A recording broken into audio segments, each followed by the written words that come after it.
Hold on, y'all. Let me get my light on.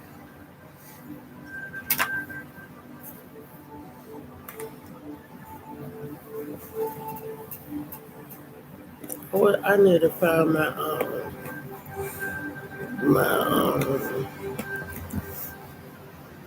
what you call it?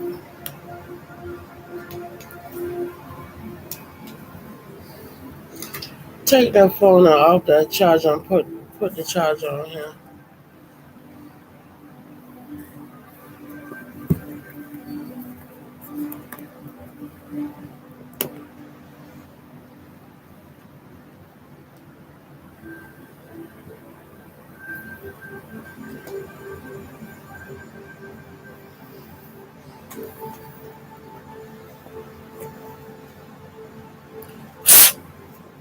The light acting crazy, y'all.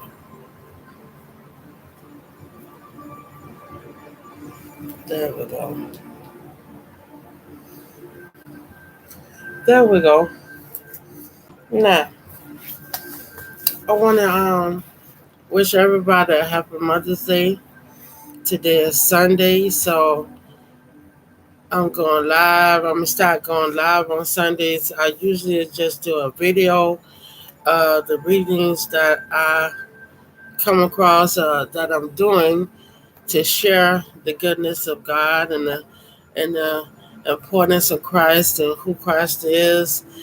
I'm sharing all the information that I need to give the world.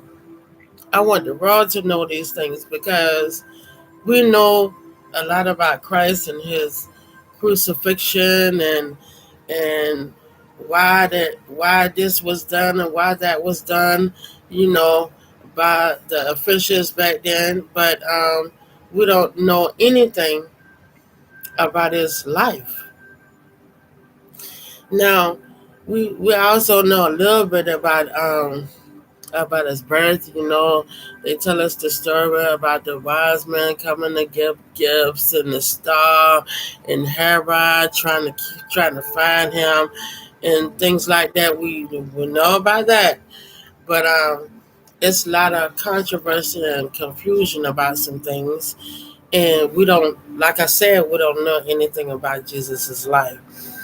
So my job is to give you as much information as I can about Jesus, because Jesus is the key to our salvation. Jesus is the key to us getting to the Father. So we must know, if we don't know anything else, we must know about the Father, and that's everything that God has laid out for us in the Bible. But we also must know everything that we can possibly know or understand about the Son, and that is Christ. So this book I'm reading is about the Messiah, and the name of it. This is a small one. It's a series with a whole nother book too. So we're gonna be learning a lot of information about Christ, because I may start coming on when I have time during the week and doing live videos and speaking to you all about Christ as well.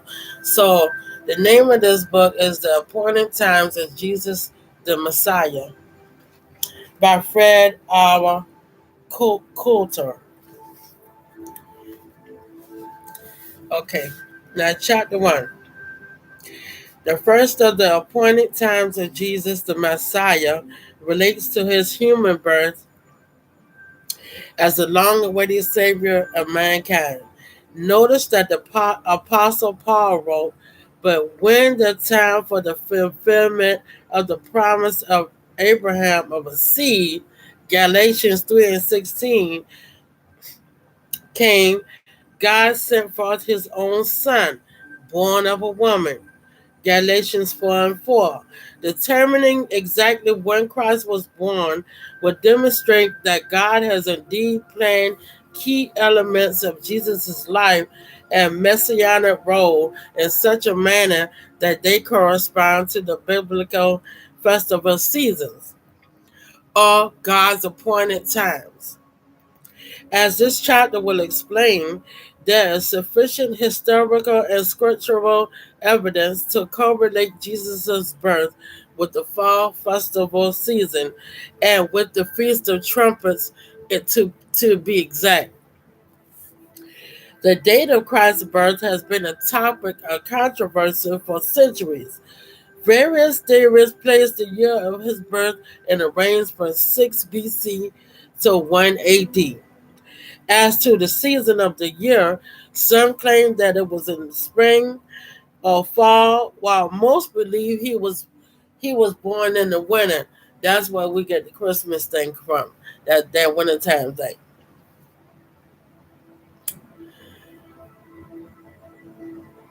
Others are inclined to shrug their shoulders, declaring that they don't know and that it really doesn't matter. For real. Doesn't matter. We're gonna find out. We're gonna go through this book and we're gonna go through other information and we're gonna find out just how important it is. Because I feel like it's important. Now, from where I sit right now, before we get any further, I feel like it's important because had he not been born and us not know when he was born, then we wouldn't be able to comprehend who he is, how long he's been here, how long he was here, and how long his ministry and his life lasted. If we don't know the birthday, then we can't really determine the death date and give an accurate age, accurate time frame between birth and death. So I feel like it's important. They reason that the correct date or season is not as important as simply remembering the event. Well, see, that's why we throw it off. That's what they think, because Jesus definitely was not born on Christmas, a day that comes on different days during every year. So Jesus was born on different days. I don't know, make it make sense. Although an abundance of scriptural and historical evidence proves Jesus was not born on December 25th, the majority of professing Christians celebrate this date as his birthday. Few realize that their observance is based on ancient traditions that predate Jesus' birth by thousands of years. Age old customs of pagan origin into the Christian churches many centuries ago and are now viewed as an essential part of Christian worship. Most churches today encourage their members to freely participate in the popular customs of the Christmas season. You see what I mean? This is why we need to know who Jesus was and who he is to us today. While supposedly honoring the birth of Christ, the traditional observance of Christmas actually distorts the biblical account of his birth and ignores the revealed purpose of his coming to earth in the flesh. This is why his birth date, a birthday, is so important. Because if his birthday is thought off, the time for him to come will be thought off. The time for him to be resurrected will be thrown off. His birth is, in fact, a chief cornerstone of true Christianity. The birth of Jesus Christ fulfilled a number of significant prophecies that are recorded in the Old Testament. A proper understanding of the true circumstances of his birth will provide deeper insight into the meaning of his life and the ultimate purpose of his coming. I said that. I said that we would know exactly who Jesus is and what was he here for. The scriptural and historical facts concerning the birth of Christ are readily available to all who are willing to examine them. The combined records of the scriptures and God's sacred calculated Hebrew calendar, CAC, coordinated with the Julian calendar used during Jesus' lifetime, clearly reveal the year, season, and approximate day of Jesus' birth, a key appointed time of the Messiah. Jesus was born during the reign of Herod the Great. The Gospel of Matthew records that the birth of Jesus Christ occurred during the reign of Herod the Great. When Herod heard that the prophesied king of the Jews had been born, he feared that the Jews would begin to revolt against his rule. Why? Because it was wrong, all wrong, shouldn't have even been going that way. He shouldn't have been that kind of ruler. Matthew's account follows. Now, after Jesus had been born in Bethlehem of Judea in the days of Herod the king, behold, Magi from the east arrived at Jerusalem, saying, where is the one who has been born King of the Jews? For we have seen his star in the east and have come to worship him. But when Herod the king heard this, he was troubled, and all Jerusalem with him. Matthew chapter 2, verses 1 through 3. Intending to slay the infant king, Herod summoned the scribes and chief priests to Jerusalem to inquire where the Messiah would be born, according to the prophecies of the Old Testament.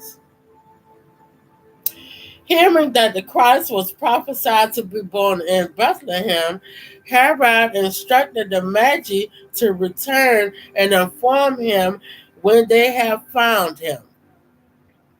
But God intervened. God always intervenes when there's something wrong going on. When one of his chosen is about to be touched in any kind of harmful way, God intervenes through a dream to Joseph to prevent Herod from harming the young Jesus. And after hearing the king, they departed. And behold, the star that they had seen in the east went in front of them. So the star led them until it came and stood over the house where the child was. After seeing the star, they rejoiced with exceedingly great joy. And when they had come into the house, they found the little child with Mary his mother, and they bowed down and worshipped him. Then they opened their treasures and presented their gifts to him: gold and frankincense and myrrh. But being divinely instructed in a dream not to go back to Herod, they returned to their own country by another way. So they went in a whole totally different opposite direction. They didn't even try to go back and talk to Herod about anything.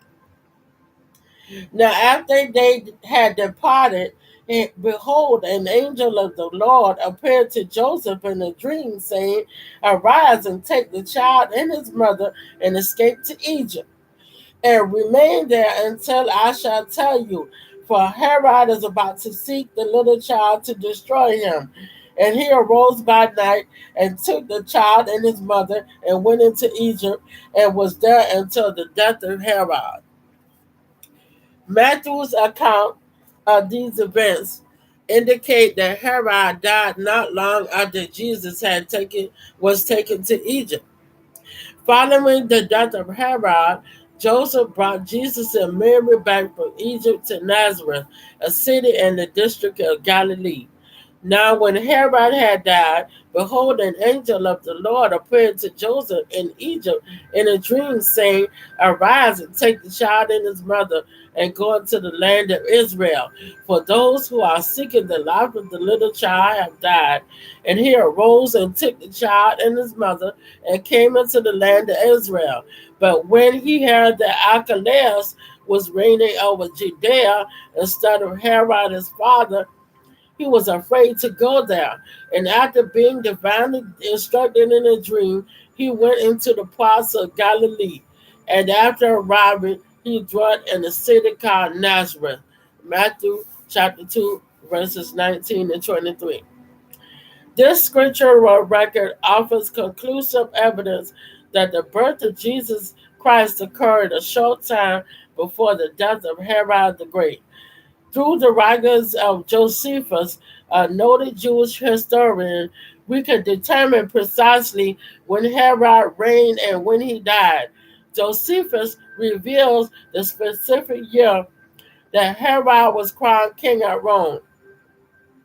And thus did this man receive the kingdom, having obtained it on the 184th Olympiad, when Caius Domitius Calvinus was consul, and the second time, and Caius Asinius Pollio the first time.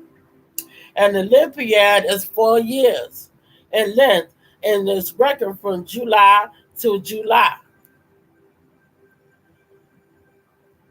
So the year that didn't even start with January, according to this Olympiad.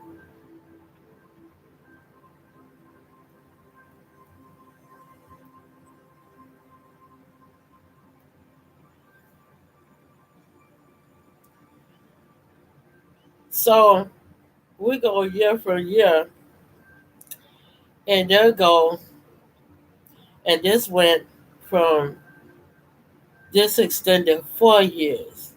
An Olympiad is 4 years in length and is reckoned from July to July. The 181st Olympiad extended from July 1st, 44 BC to June 30, 40 BC. So it's more than 4 years. Well, no, since it's going backwards, yeah, that way before. Re- Records of this period show that Calvinus and Pollio were consuls in the year 714 AUC, years from the founding of Rome, which was 40 BC. Thus, we know that Herod became king in 40 BC, while the Olympiad was reckoned from July 1st to June 30th. The calendar year for consuls was reckoned from January 1st to December 31st. Since the 184th Olympiad ended on June 30th, 40 BC, and the consuls did not take office until January 1st of that year, we know that Herod was made king sometime between the 6 month period from January through June of 40 BC. So that was actually not springtime, that was summertime. So that's probably about I said going into the fall. Although Herod was crowned at Rome in 40 BC, 3 years passed before he conquered Jerusalem and began to reign in that city. When the rigor of winter was over, Herod removed his army and came near to Jerusalem and pitched his camp hard by the city. Now, this was the third year since he had been made king of Rome. While Herod launched his attack in the spring, it was not until the summer of that year that he was able to take the city. Josephus reveals the specific date of this event, for it was summertime. This destruction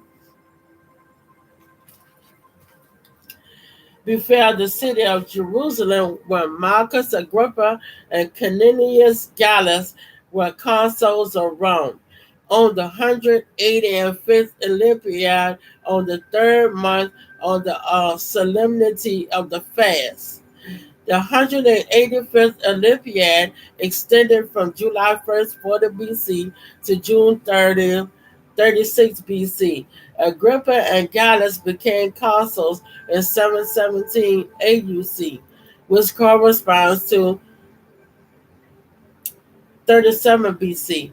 The fast of the third month to which Josephus refers was the 23rd of Sivan, according to the CHC. This just calendars, y'all. All the CHC and AUC, all of those are different calendars that was used during the time period,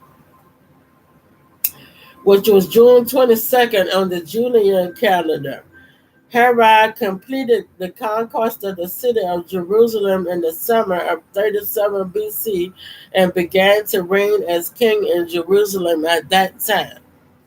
Josephus provides additional historical records concerning the reign of Herod that enable us to determine the time of his death.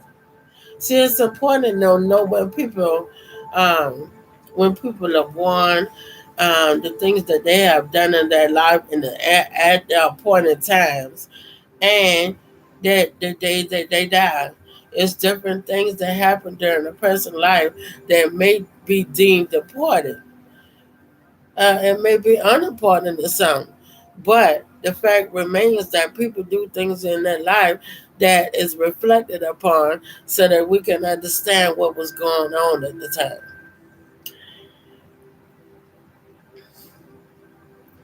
Herod died, having reigned since he had procured Antigonus to be slain 34 years, but since he had been declared king by the Romans 37. Josephus records elsewhere in the same book that Antigonus was killed shortly after Herod had conquered Jerusalem. In linking Antigonus's death with Herod's conquest of Jerusalem in 37 BC, Josephus confirms that Herod did not reign in Jerusalem until 3 years after his coronation at Rome. Consequently, there are two methods of reckoning the reign of Herod the Great. The Jewish method, which counts 34 years from 37 BC, and the Roman method, which counts 37 years from 40 BC. Since the first year of his reign is included in the count, both methods of reckoning arrive at 4 BC as the end of Herod's reign. This date is conclusively established by the records of history as the year that Herod died. Josephus' detailed account of Herod's death enables us to further pinpoint the time of the year. In his account, Josephus records that Herod died after an eclipse of the moon, but before Passover. The lunar eclipses that occurred during this period of history have been calculated in the 1971 book Solar and Lunar Eclipses of the Ancient Near East by M. Cutler and E. Micklet. Here are the lunar eclipses: 7 BC, no eclipses; 6 BC, no eclipses; 5 BC, total eclipse March 23rd, 8:30 p.m. 5 BC, total eclipse September 15th, 10:30 p.m. 4 BC, partial eclipse March 13th, 2:20 a.m. 3 and 2 BC also have no eclipses. The first lunar eclipse to occur during this period was a total eclipse on March 23rd in the year 5 BC.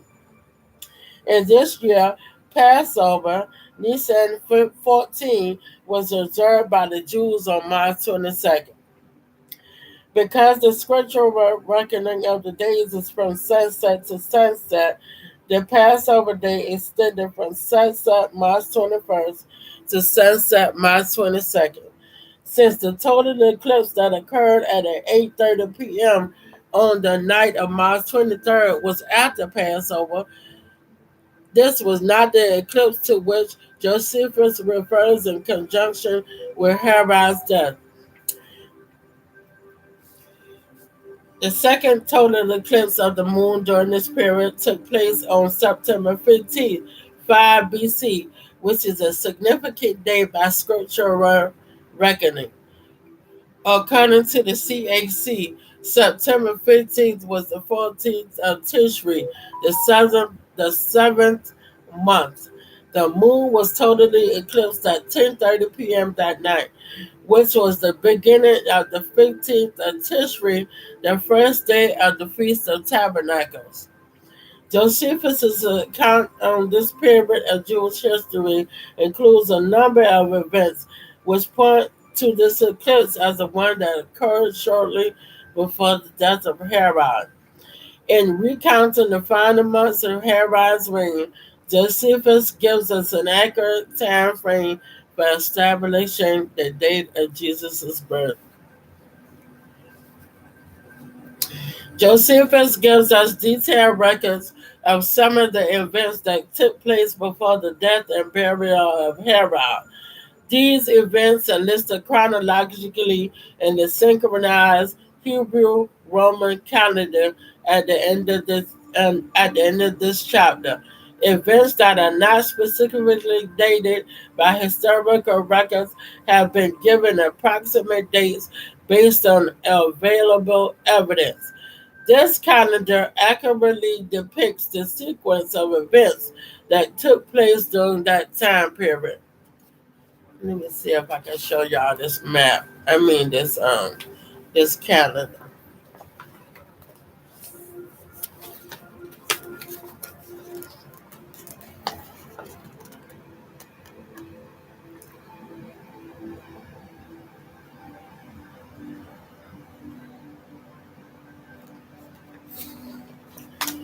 Okay, that's the calendar that they're talking about. See, that calendar is kind of different from the where our calendar is. That's the Hebrew calendar, along with the Roman calendar. Josephus, okay. Nah, I just read that. Sorry about that, y'all. Last one, please. Josephus relates that shortly before his death, Herod sent ambassadors to Rome. As noted on the synchronized Hebrew Roman calendar, this action is estimated to have occurred during the week ending August 26, 5 BC. Sometime during the week, a group of zealots stormed the temple and proceeded to chop down the golden idol that Herod had erected over one of its gates. Herod learned that Matthias, the high priest, had incited the zealots to undertake this action in the mistaken belief that Herod was dead. Herod punished Matthias by removing him from the office of high priest and burning him alive. Lord have mercy. Hmm. As Josephus relates in his writings, excuse me, y'all. Josephus shows that these events took place in the fall of the year and were marked by an eclipse of the moon. He deprived Matthias of the high priesthood, as in part an occasion of this action. He made Joazar, who was Matthias's wife's brother, high priest instead. Now it happened that during the time of the high priesthood of Matthias, there was another person made high priest for a single day. That very day was the Jews observed as a fast day, the day of atonement, the 10th day of Tishri, the seventh month, the great day of expiation. The occasion was this: Matthias, the high priest, on the night before the day when the fast was to be celebrated, seemed in a dream to have conversation, sexual relations with his wife. because he could not appreciate. And that's some real spiritual stuff there. And they talk about you can't feel the spirits. Yes, you can. Himself on that account, Joseph, the son of Elimas, his kinsman, assisted him in that sacred office. But Herod deprived this Matthias of the high priesthood and later burned him on Tishri 14, who had raised a sedition with his companions alive. And that very night there was an eclipse of the moon. This eclipse was obviously an autumnal eclipse as it occurred in Tishri, the seventh month of the CHC, which corresponds to September and October on the Julian calendar, as documented in the record of lunar eclipses by Kindler and Mickler. Only one autumnal eclipse occurred during this period of history. This was the eclipse of the September 15, 5 BC, on the evening beginning the Feast of Tabernacles. Josephus records the decline of Herod's health after this eclipse and the state of insanity that preceded his death. Shortly after the Feast of Tabernacles, Herod's distemper increased. So did he go crazy, y'all? He went crazy for trying to kill Jesus. It ain't good to try to go against God. It's not good to try to go against anything that God deems to be done. It is not good because God will take care of you. Do you hear what I'm saying? God will take care of you. God will make you destroy yourself.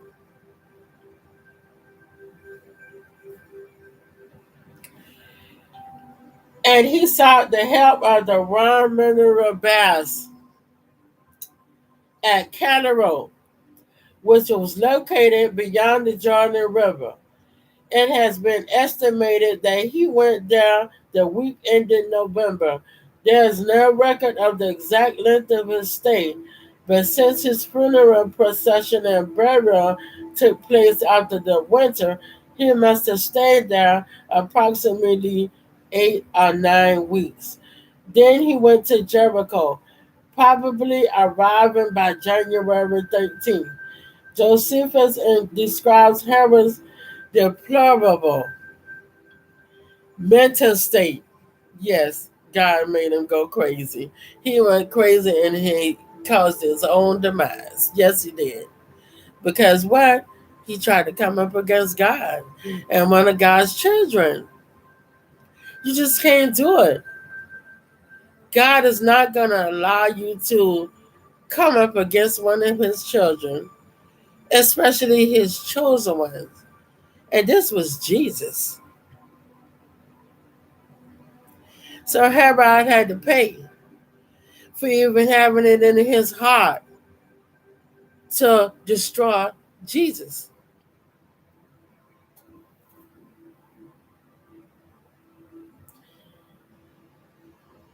At the time, Herod came again to Jericho where he grew so choleric that it brought him to do all things like a madman.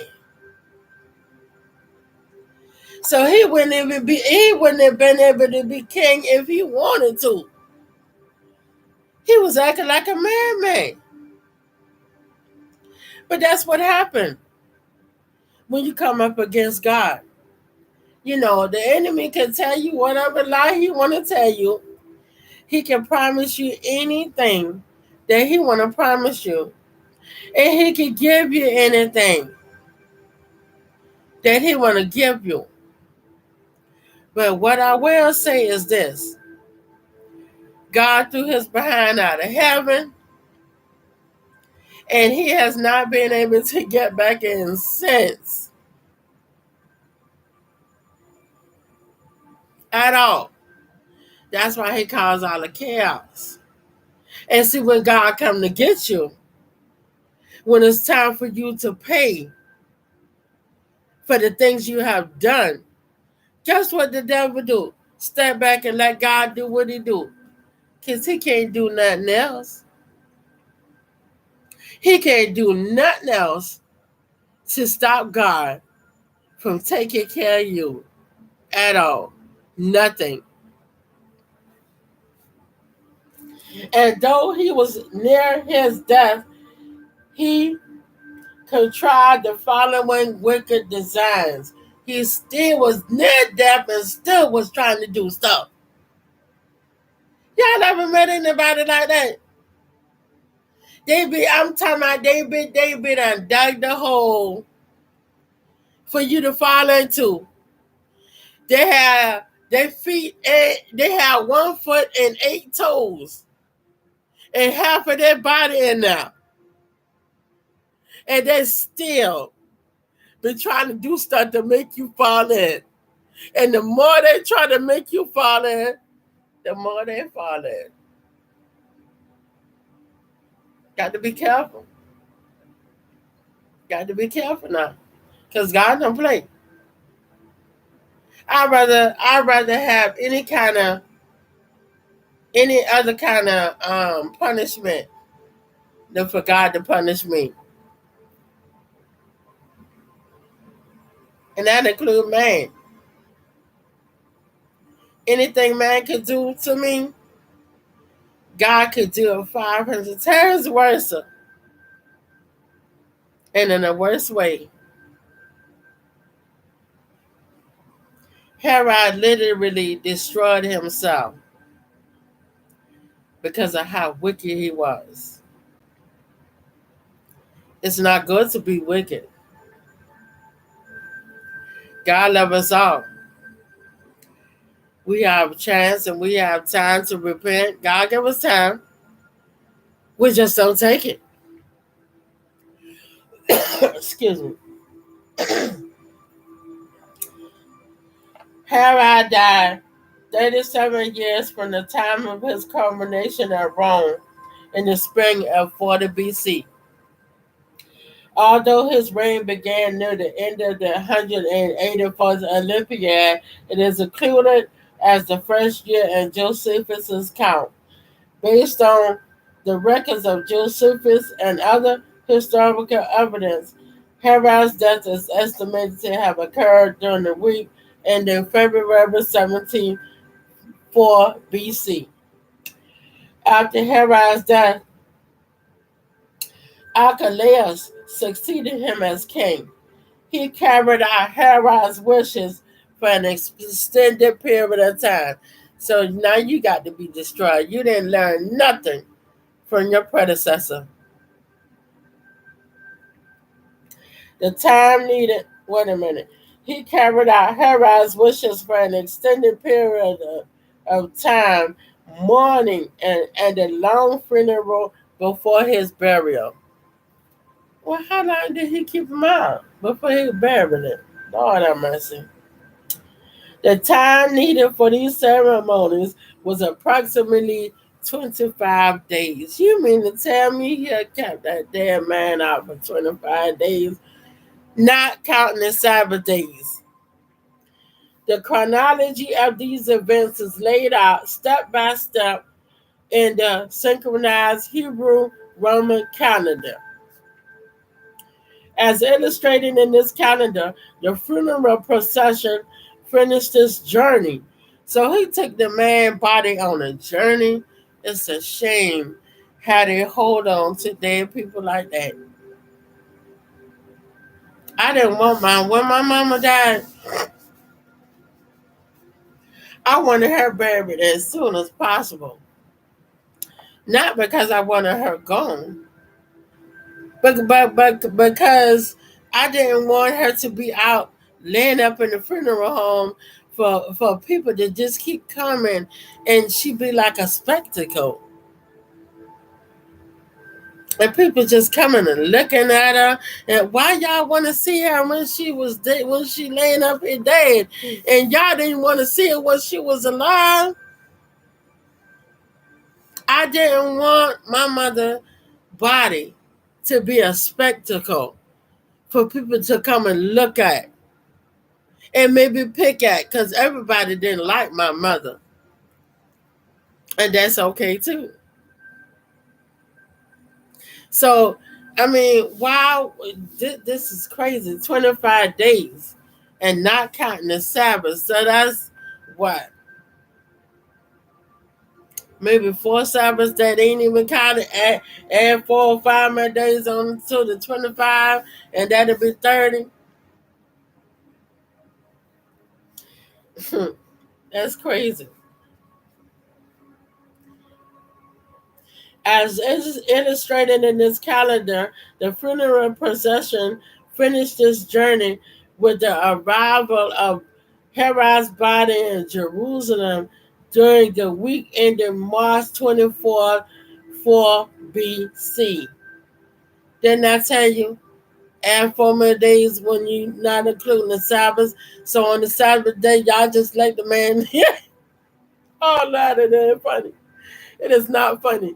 But so on the Sabbath day, y'all just let the man just lay down. He had a free day to just lay. I'm silly, y'all. Don't pay me no attention. But I mean, make it make sense.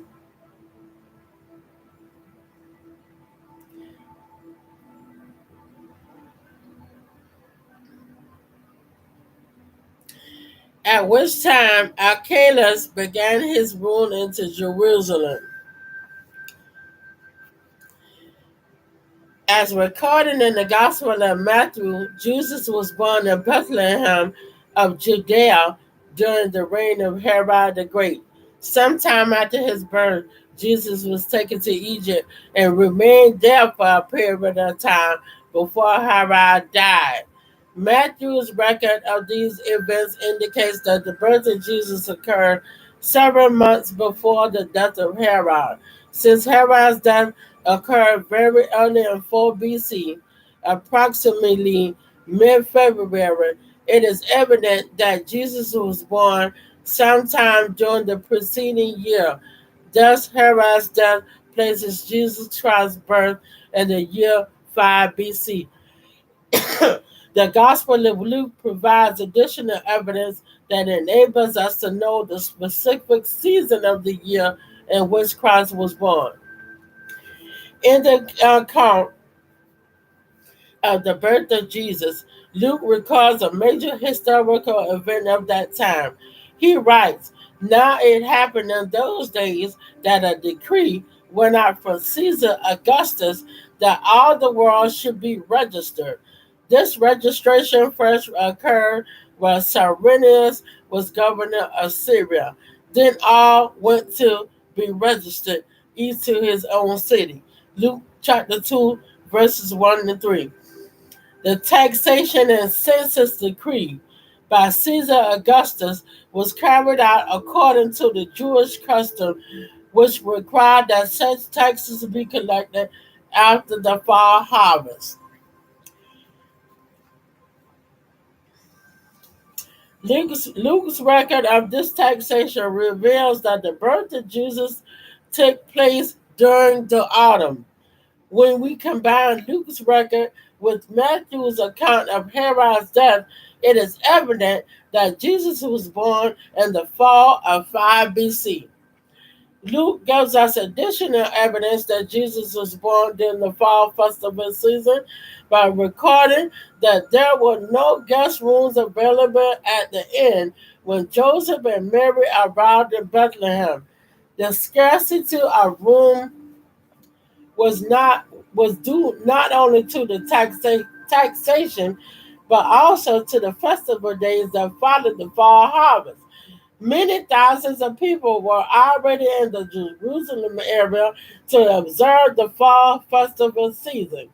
Bethlehem was extremely crowded because of its proximity to Jerusalem. Since there was no room at the inn, Joseph and Mary were forced to lodge in the barn. Jesus was born there and was laid in a manger. In addition, Luke makes it clear that Jesus was not born in the winter by recording that shepherds would tend their flocks in the fields that night. Luke 2 and 8. The shepherds in that region of Palestine always brought their flocks out to the fields before the onset of winter. The flocks were never left to graze in the pastures during the winter months because the cold weather prevented the grass from growing. There is much discussion in Bible commentaries for those who desire to study these points further. Records of John's ministry confirm Jesus' birth in the fall of 5 BC. There is so much evidence about when Jesus was born. And I really, to be honest, they say when you know better, you do better. So I'm gonna let it be like that. I'm gonna let that be the reason for me not feeling that I should be ashamed for even participating in any kind of celebration of Christmas ever in my life. But I didn't know nobody. I was brought up that way. And until a couple of years ago, I used to keep the Christmas tree up all year long because I like the lights and I like it's pretty, you know. And but that still does not negate the fact that it has nothing to do with Jesus. It has nothing to do with his birth.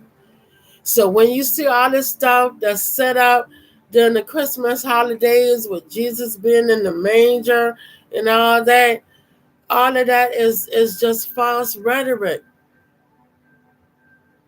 And then another thing about it is somebody tried to tell me one time, but I didn't want to listen. I thank God for growth. I thank God for growth, and I thank God for knowledge, wisdom, and understanding according to his word. I thank God for where I am right now in my life. I can't complain about anything because at one point I was so far gone that I didn't know whether I was coming or going. I didn't have control over nothing, not even my own life.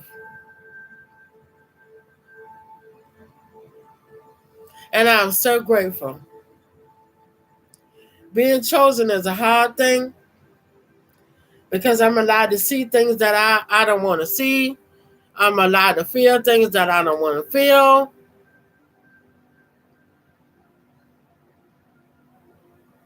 And have to look at it through the eyes of God and not through my natural eyes, my human eyes. But I wouldn't change it for nothing in this world. I would not change who I am right now in my life for nothing in this world.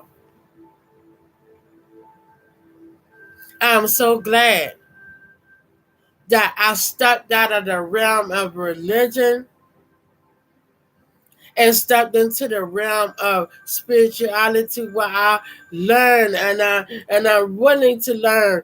I'm willing to share. I'm willing to research. I'm willing to look for this stuff.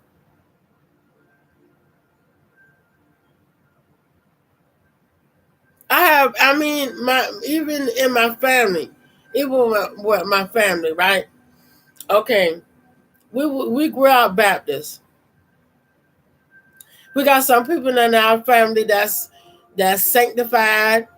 That's what they would call it back in the day, sanctified. I don't know exactly what. Maybe it's Jehovah Witness, but they're sanctified and saved and all this different stuff. And then I was introduced to Islam. I done been to Methodist Church. I done been to Protestant. Let me tell you something. In this journey, and I didn't even know I was on a journey. In this journey that I have been on in my life,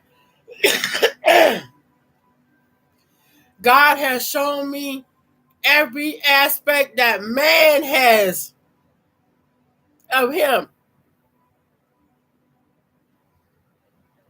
And it ain't real. It ain't true. I'm telling you, if you don't have your own relationship with God, if you don't research outside of the Bible, you will not know all there is to know.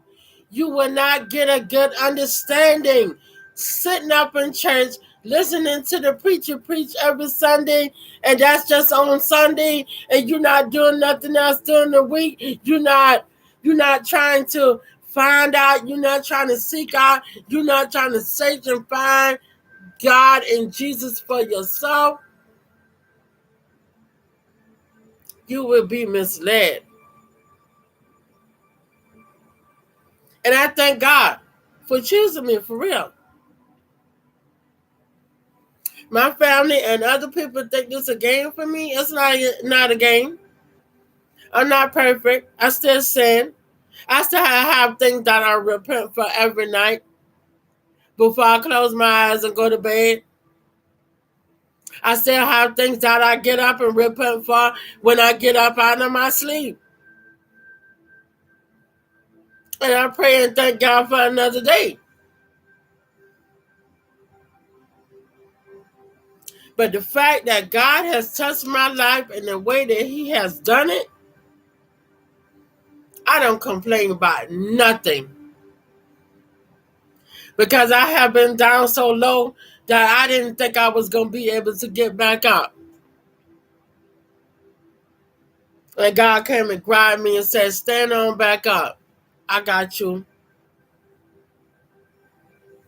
More than any man, woman, mama, daddy, cousin, auntie, sister, friend has ever done for me.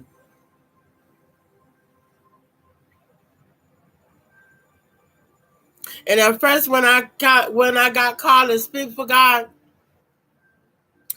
I thought it was to be in somebody's pulpit preaching. But these pulpits are so defiled. That ain't where God wanted me to be at. God wanted me here. God wanted me doing this. God wanted me studying. God wanted me sharing with the world who He is, who His Son is. Not according to what the religion tell us, but according to what His Word tell us.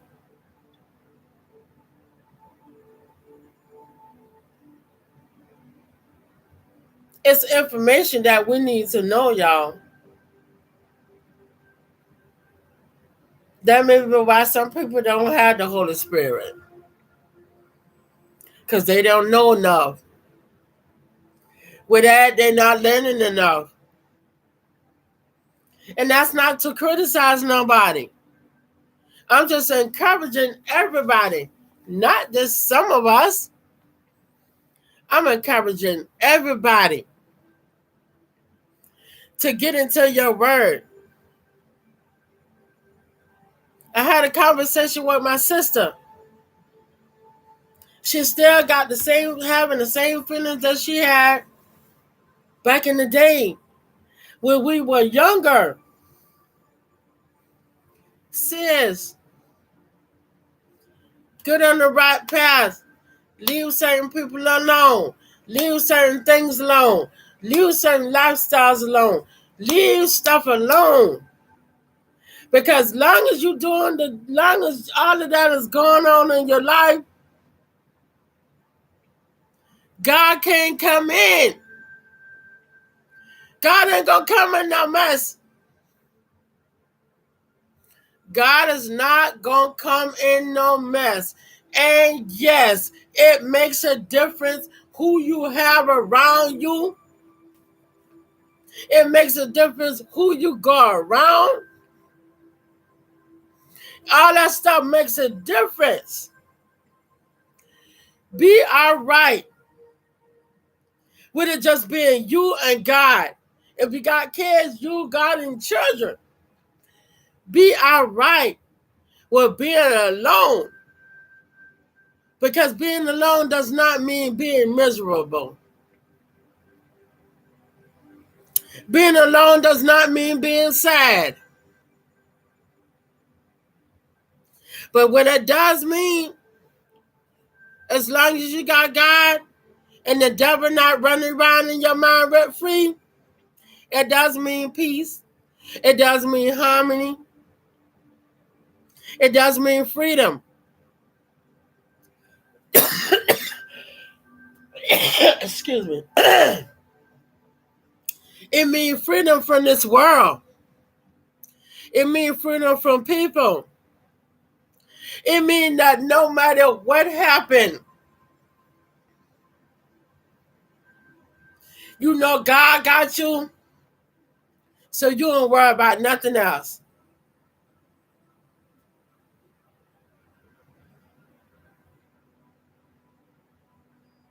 You don't worry about nothing else. Nothing. Why? Because you know where God done brought you from. You acknowledge that in your heart. And you keep that in your heart. And you show gratitude. You show humility. Whatever you need to separate yourself from, you separate yourself from it. And that includes family, friends, job, whatever it may be. That's causing you to be in any kind of distress. God is the pure and true solution for your dis-ease.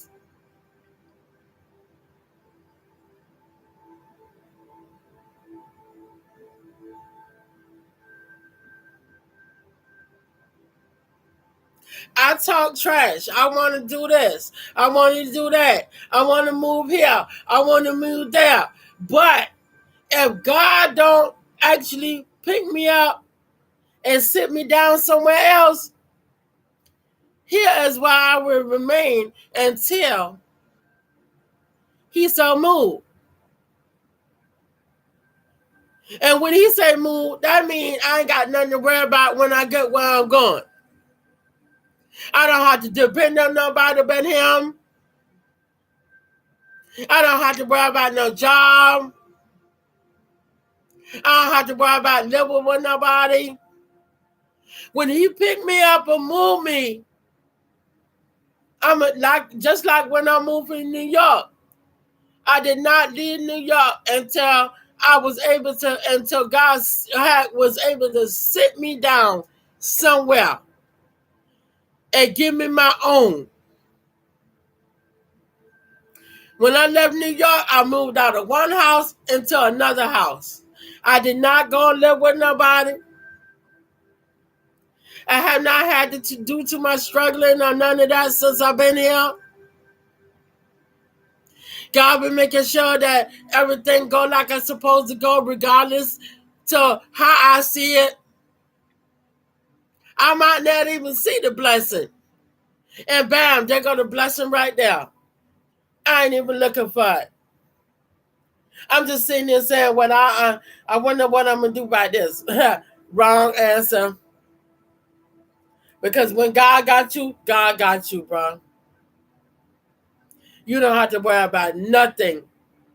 But you got to put the work in. In order for God to show up for you, you got to show up for God. You can't just expect God to keep showing up for you and you're not showing up for him. And when he tell you to do something, do it. Don't play around. Do it. Whether you want to or not.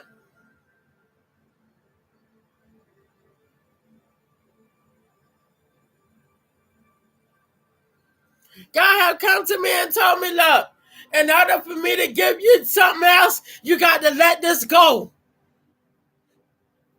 Okay, God, I let it go. I see what you got for me. I let it go. And I've done it with people, places, and things.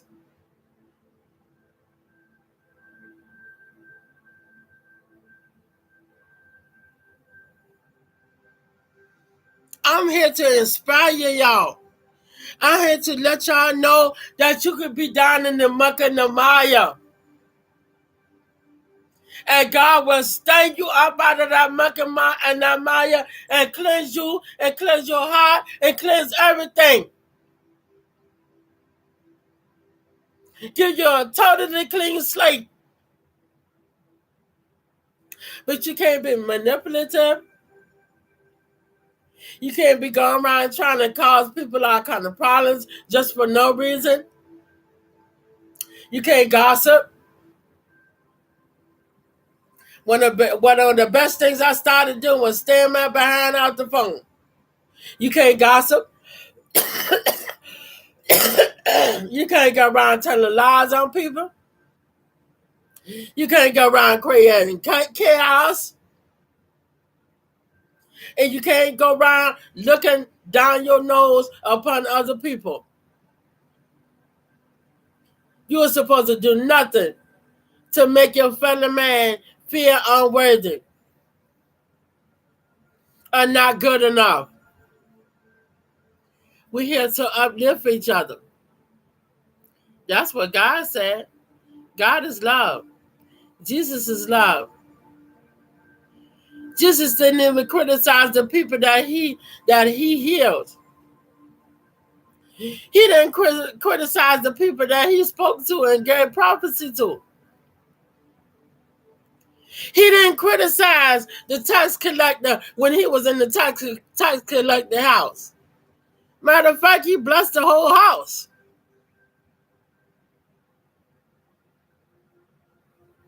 So my question is, how you living? How you living? Are you willing to make the changes that you need to make so that you can do what you need to do in your life, so that you can have a good life? A good life that is not determined by money. It helps to have money, but that's not a good life. A good life is having peace, humility, gratefulness, because God's grace and mercy is here for us all the time. But are you willing to make the changes that need to be made so that you can have that peace and that humility? Sometimes you got to cut off the people that you think, is so good for you. You know how it was to cut off some of my kids? But I cut them off. You know how hard it was to cut off my family members? But I cut them off. You know how hard it was for me to cut off friends and the good time and the ha ha ha and ha ha. You know how hard it was for me to cut that off? Because I was doing all that and was not happy at all.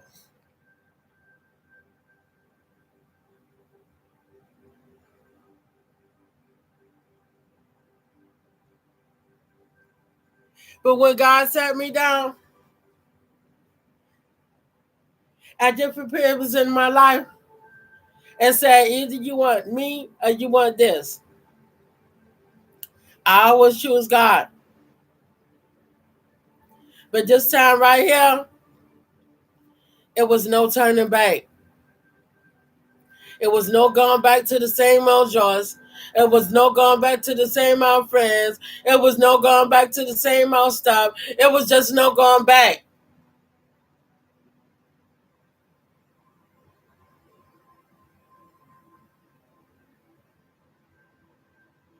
Once God gave me enough strength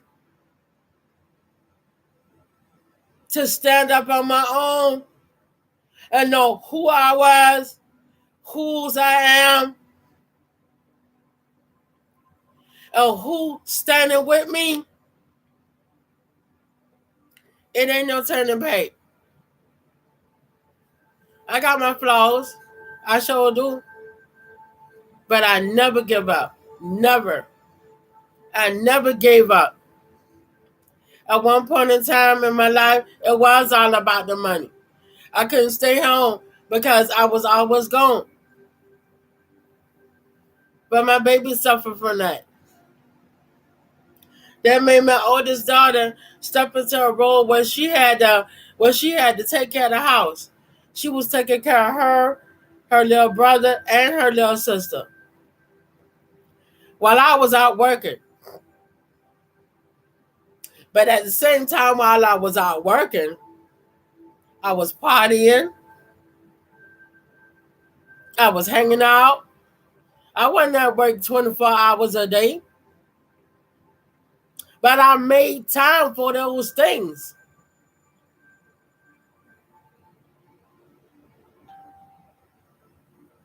So when I knew better, I started doing better. Excuse me. And every time I took a step in the right direction, God helped me make 3, 4, 5, 6, however many more steps I needed to make to continue to stand in my truth. You see, I stand in my truth because I don't need nobody to remind me. I stand in my truth because I'm not ashamed of nothing that I did or nothing that I went through in my life. Because God forgave me for everything. And He chose me because of the path that I was on and the life that I used to live. God don't choose no straight people. The only straight person He chose like that was Jesus. But when you decide that you're going to give your life to Him, and all the time that I was spending with friends and hanging out and working and this and that, my kids missed a lot of time. I missed a lot of time. And it may be why they're going through some of the things that they're going through now.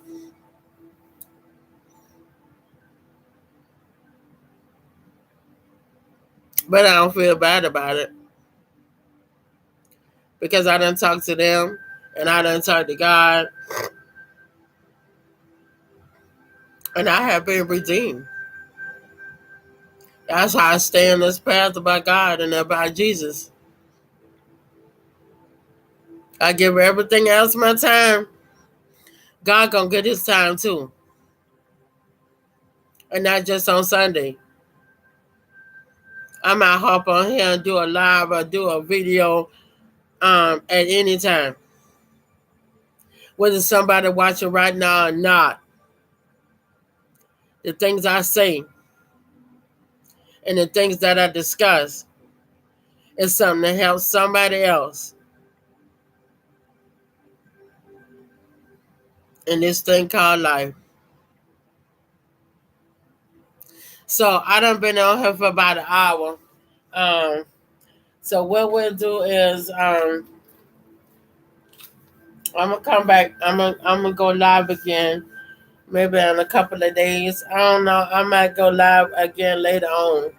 I don't know because it's a lot of information that needs to get out, and I need to discuss with y'all. And I think we get the gist about how important it is to know about when Jesus was born. I think we get the gist of that so far. And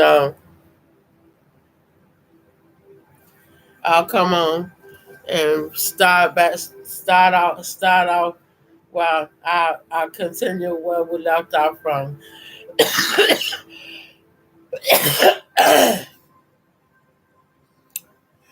But I want y'all to have a good day. And like my grandma used to tell us, Use your head for more than a hat rack. Do something and think.